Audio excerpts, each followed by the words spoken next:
चलिए अब देख लेते हैं विदेश टॉप 10।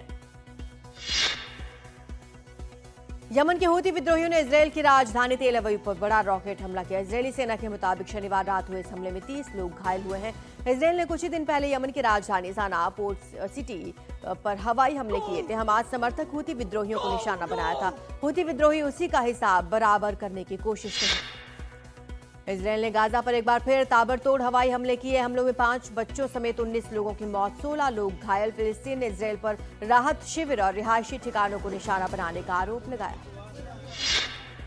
इजरायल ने गाजा में ताबड़तोड़ गोलाबारी की। गाजा के स्वास्थ्य मंत्रालय ने आरोप लगाया इजरायल मेडिकल सेंटर्स को निशाना बना रहा है। इजरायल की तरफ से दागे गए गोले कमल अदवान अस्पताल की तीसरी मंजिल एंट्री गेट पर फटे हैं।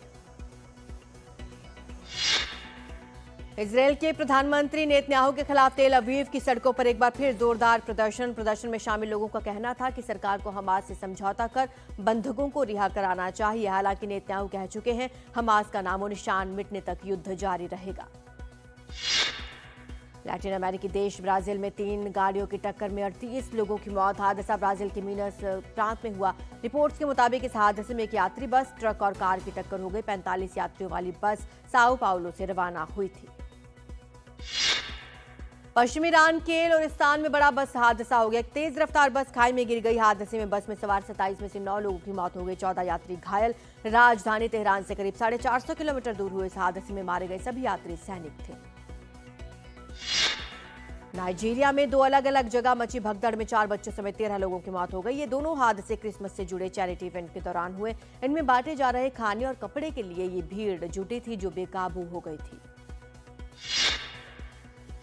चीडो तूफान के बाद फ्रांस के मायोट में स्थानीय लोगों और प्रवासियों के बीच तनाव लगातार बढ़ता जा रहा है। स्थानीय लोगों का आरोप है कि सरकार प्रवासियों की मदद पर ज्यादा ध्यान दे रही है। दरअसल चीडो की मार सबसे पहाड़ियों पर झुग्गी बस्तियों में रहने वाले प्रवासियों पर ज्यादा पड़ी, इसलिए ज्यादा मदद उनकी की जा रही है।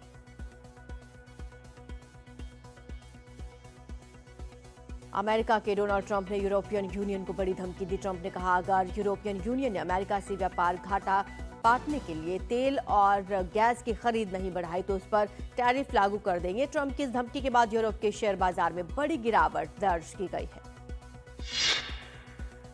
जर्मनी के मैग्डेबर्ग कैथेड्रल में शहर के क्रिसमस बाजार पर हमले में मारे गए 5 लोगों को श्रद्धांजलि दी गई। उनकी याद में प्रार्थना भी की गई।